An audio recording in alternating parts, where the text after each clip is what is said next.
intros. So we are live. Welcome, everyone. This is Tuesday afternoon at 3 o'clock with Linda with LRJ Coaching and Business Solutions.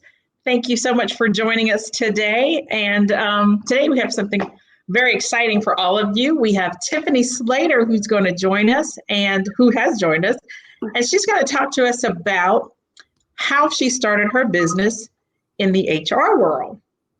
So let me give you a brief intro, and then I'll have Tiffany introduce herself.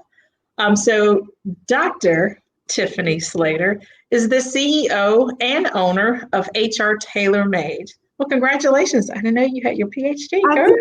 Thank you. I'm working on mine. It's a journey. Huh? It's a journey. Yes, it's a journey. Oh my gosh. We'll talk about that later. So her business, HR Tailor-Made, is a human resources consulting company specializing in HR solutions for small businesses and nonprofit organizations. And Tiffany has over 20 years of experience. So I don't know about you, but I want to hear all about, the business and how she got started and how she's so successful and how maybe she can help you in your business. So welcome, Tiffany. Thank you. Thank you for having me. This is always exciting.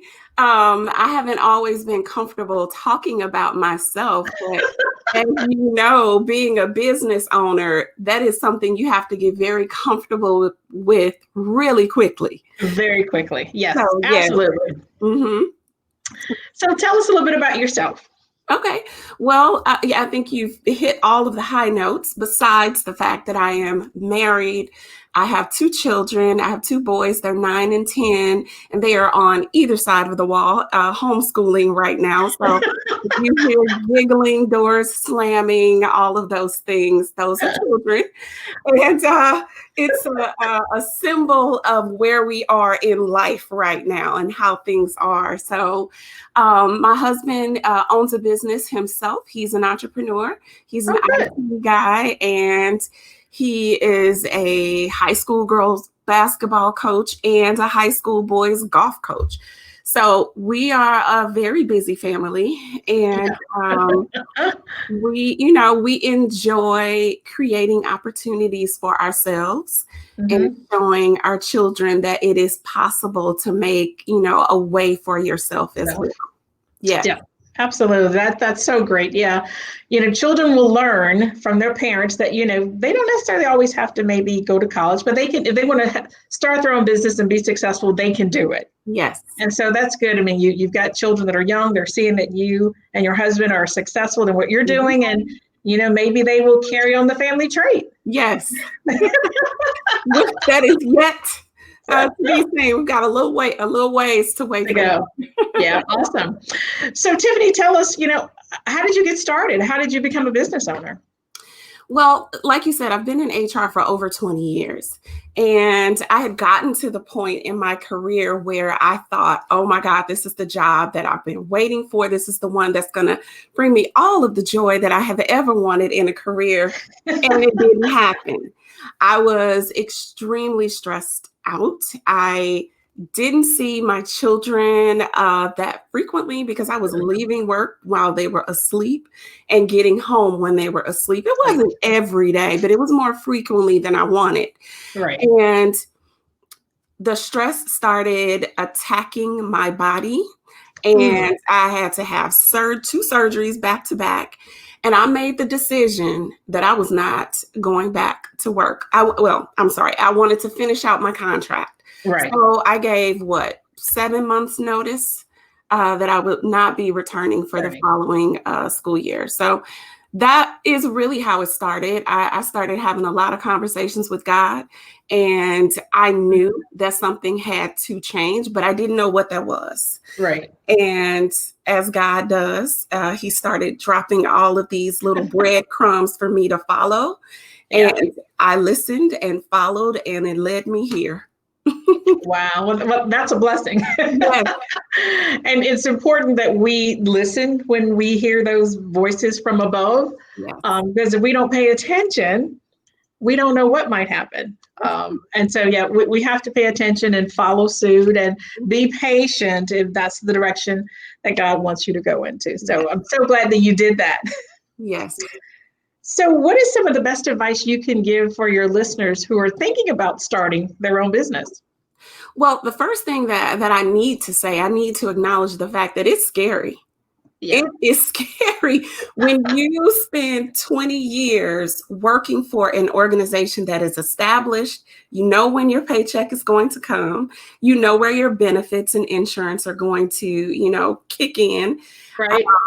You are dependent on that. And it's scary to know that you are walking away from that and you will have to create those opportunities for yourself. Mm-hmm. So I think the best advice I could give someone is to give yourself grace and acknowledge the fact, yes, you are about to do something that is very scary and it's possible. Look Yeah. at all of the people who have done it. They didn't all start off with a Fortune 500 company. They Yeah, didn't. that's true. They started off in a garage somewhere or in Yeah. a room in their house. You have to start somewhere. Yeah. So, yeah. That's true. So why do you think people sometimes the fear of even starting a business? Because, it's like the old saying that says, just because you build it, they will come. That doesn't mean that. It But does. sometimes people have a fear of not starting because they're afraid that, well, I don't have a brick and mortar. Who's going to want to buy from me? Did you ever have any of those fears? And I'm sure you probably did, but it didn't stop you evidently. It didn't. And, I would say that I'm just a little different because there are always things that make me afraid. And I'm like, oh my God, but I do it anyway because Yeah. I want to do it. If Right. it's something that I want to do, I will do it. The scariest thing I've ever done, I can't swim. So my girlfriends and I went to Cancun and I was determined to go snorkeling. We went snorkeling in the ocean. I still to this day cannot swim, but I was determined to go. So I tell you, it is not uncommon for me to do something afraid. Wow. If I want it, I'm going to go after it, legs shaking, all of those things. And evidently it worked. You're still here, so you survived the snorkel trip. Yes, I did. Yeah, but that's good because fear for some reason does make all of us fearful of jumping in. Yeah. I can't swim either, and so I still have that fear of, oh my gosh, if I jump in, and what'll happen? But I'm too old right now, so I just sit on the You're sideline. never too old. Stop it. You're never too old. And you know what? I've heard a lot of people say the same thing about starting their own business. Yeah. They think that they are too old to start their own business or to start to experience the life that they've always dreamed of having. And you're not. As long as you have breath in your body, I believe that it is never too late to do something that you believe will bring you joy. So jump in that ocean. I could probably do the ocean better than a swimming pool because you have buoyancy in the ocean. And so I've done a little bit, but we'll see about that when I'm 60.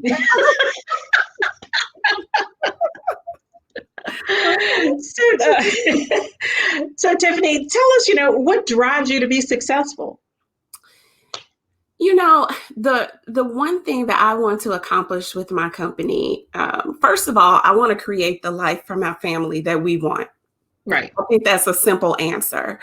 But I also really want to create opportunities for other people to experience joyful work and work-life balance. So I want to grow my business so that I can employ other people so that they can live the type of life that I'm living. Now, I mean, I can't pop up and go, fly across the world anytime that I want to right now.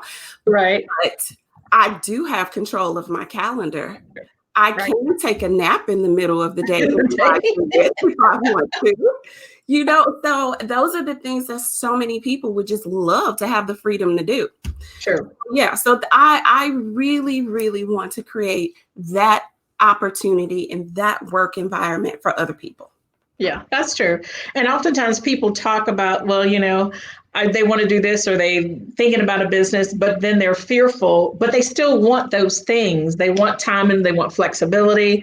They want to be able to, like you said, take a nap in the middle of the day, but they just can't get over that fear. And so they just continue in the 9 to 5. So that's great that you can do that. And, I love the ability to be an entrepreneur myself, because you're right. Sometimes you got to take a nap. And in corporate America, there was no such thing as a nap. No. It wasn't going to happen. You barely got a chance to eat lunch. You're right. So, oh gosh, don't remember. I want to go back to those days. So, Tiffany, tell us, and as your listeners are listening to us, what does success mean to you? We know what drives you to be successful, but what does success truly mean to you? Success means exactly what I just shared with you, having created the opportunity for others to experience this life. And also to create the life for my children that I want for them to have. And to know that they feel confident enough in their skills and their abilities to do whatever it is that they want to do as a productive citizen when they become adults. Right. Yeah, exactly. Okay. All right. So tell us more about what services you provide. Because I'm sure people want to know, they've heard all these great things, but what services you provide? So how can you help others? Yeah, so I am a HR Tailor-Made is my business. Okay. And there are two of us right now. We provide human resources services to small businesses. So we work with organizations that have 5 to 150 employees. We help them confidently manage and retain their best talent. What does that mean? That means a whole lot of things. So a lot of times when you talk about human resources, people just immediately think, oh, she hires and fires. Well, honestly, I do all of the things in between there, which is way more than hiring and firing. Oh, yeah. So, we help to... Yeah, that's a lot of stuff. It is. It really is. So we help to develop employee handbooks. So I think that is one of the first steps you should take when you are hiring people, because that kind of helps to set the culture and the environment for the organization. Expectations. So we do that. And that's one of the things that we tend to do a lot of, which I actually enjoy doing employee handbooks. Good. We started with the human resources department for small organizations. What does that mean? Employees call me when they have questions. I'm having, trouble with my manager. Can you help me figure out what my next steps should be? I need to make a change in my benefits. What should I do? So all of those things, anything that a normal human resources department would do in an organization, we provide that service as well. We also provide training. Whatever training the human resources leader may need, we mentor and we train them. I have a couple clients that I meet with on a monthly basis, actually on a weekly basis. And they're new to HR, but they're running the HR department. So we're talking through what they need to do. We're recapping the week. I'm providing them with guidance on how to address some of the situations that came about during the week. And so all of the things that happen in between there, Linda, we do all of those things. Wow. But to just kind of put them in buckets, that's gotcha. An idea of what we do. That's a lot. It is a lot. That's what makes it fun. It keeps it fun. Yeah, that's really a lot. I mean, because when I was in corporate, I was responsible for the human relations, employee relations component of the HR group. And that in itself was huge. Yes. So if you're doing from once they are hired to until they leave, you're doing all that in between. That's a lot. But are you doing the payroll side of it or just the HR components and benefits? Just the HR and benefits and employee relations and, compliance, all those pieces. I don't do payroll because philosophically, I just don't believe that is HR. I think that I'm right there with you. right, there needs to be a check and balance. And if I'm inputting everybody and paying them, Right. I don't think that's good business. Okay. I totally agree with you there. And for some reason, some companies have payroll underneath HR, and it can get a little messy. Yes. But yeah, I'm right there with you. Yes. Yeah. Awesome. Okay. Good deal. So, what advice would you provide to your listeners? Maybe there's someone that may be thinking about hiring an external HR consultant. What advice would you provide to them? Well, I think one of the things that we have to remember is that whoever you work with, we're all human. So you have to be able to connect with that person. It doesn't have to be personal, right? But you have to know that this person is helping you with your most valuable asset. So that person has to be someone that you connect with. It should not be someone that you don't want to deal with, you don't want to talk to, you're just picking them because they're the cheapest. You want to get someone who is a quality person that you wouldn't mind hiring as a full-time person to work inside your business, because that's what we do. So that's really important. Don't just go for the cheapest. Go for the person that you connect with and that you believe can really, really add value to your organization. Yeah, that's true. And oftentimes people do look at cost first before looking at the services, because they're thinking, well, maybe this is not going to work for my budget. But you have to balance the time that it's going to take you to do something. So if it does cost a little bit more, but you get a lot more time back, I mean, that's really the route to go. Yeah. Well, and it's more than time too. The thing is, time is very important, obviously. Mm-hmm. But we also have to remember that if you've not been an HR person, there are things that you just don't know, and you wouldn't even know to ask because you've not worked in human resources. Yep, that's true. That's important. Yeah. Very, very true. So, Tiffany, tell us, what is a goal that you're currently working on in your business? Well, it's fourth quarter. It is. You know what, Linda? I've only been in business for 1 year, so this has just been so exciting. And I was talking to my brother this morning, and I told him, we are abundantly blessed. Because the success that I've experienced in the middle of a pandemic is like really unheard of. Even without the pandemic in 1 year, I'm blessed, and I know it.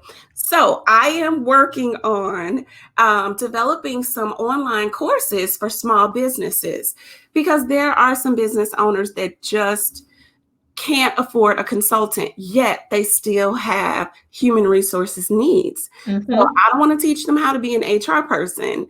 Right. But I do want to teach them what they need to know to be successful, to get them to the point where they can grow their business and then perhaps hire a human resources consultant.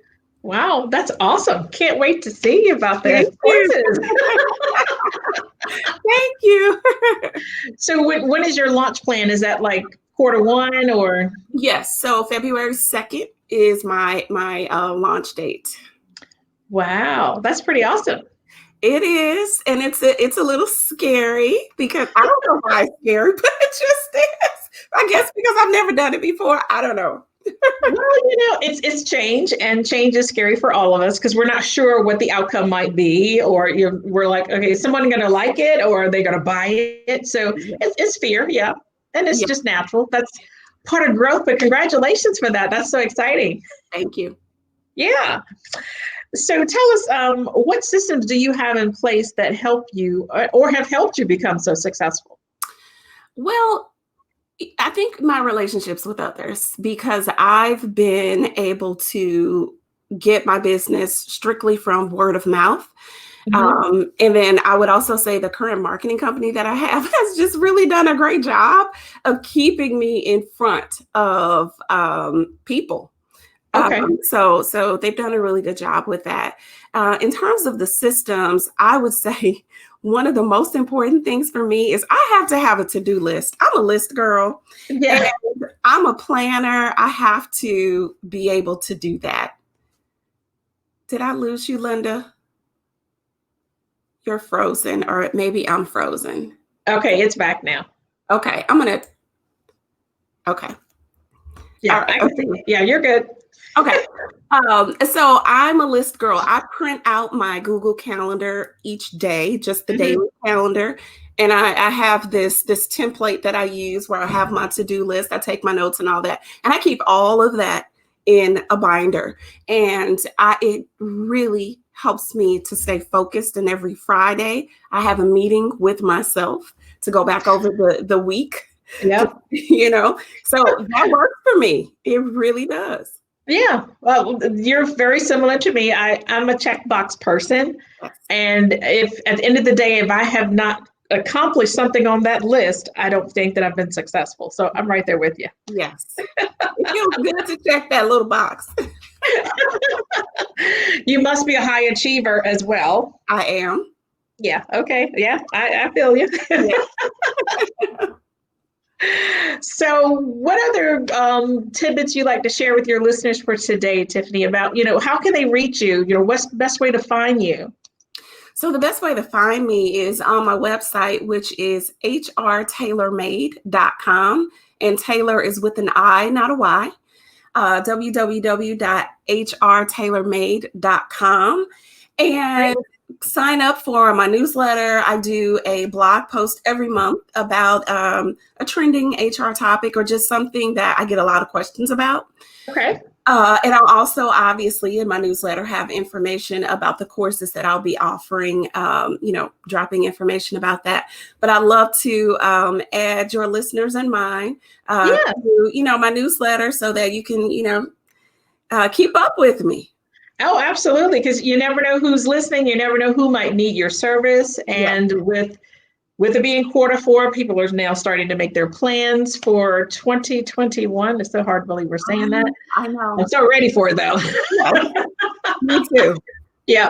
So again, it's make sure I put it in the comments, but it's www.hrtailormade.com, and that's TAILOR made.com. Yes. And you have a newsletter and you have a blog post. I do. Yep. Awesome. So I put that in the comments. So for whoever is listening, they can reach you and connect with you and, see what type of magic happens. Yes. Yes. Okay. Any last thoughts or comments to the listeners other than how they can reach you or anything of that nature?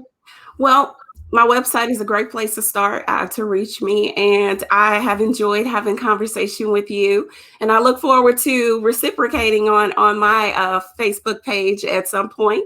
So it was great talking with you. Thank you for this opportunity. Yeah, it was so good to actually spend time with you to get to know you more. I mean, I've seen you on the courses that we're participating in and driven, and we're always talking about business, but not really talking about each other and things that we may need. So if there's ever an opportunity where we could partner together, or if there's something that I could do to help you, definitely reach out. So it's been an absolute pleasure to get to know you and for my listeners to learn more about you and share your expertise. And so hopefully, somebody will call you up and say, hey, I need your service. That would be awesome. That would be real. Yeah, absolutely. So thanks so much for joining me today, Tiffany. Again, thank you all for listening. And if you have any comments or questions, or if you're watching this during the replay, put in #replay. Let us know where you were listening from. And stay tuned. Tomorrow, I'll be interviewing Millen Livis. And so she'll be talking about, how to make more money. So look forward to seeing everybody tomorrow. So thanks again, Tiffany, and have a great afternoon, everyone. Bye-bye. Bye.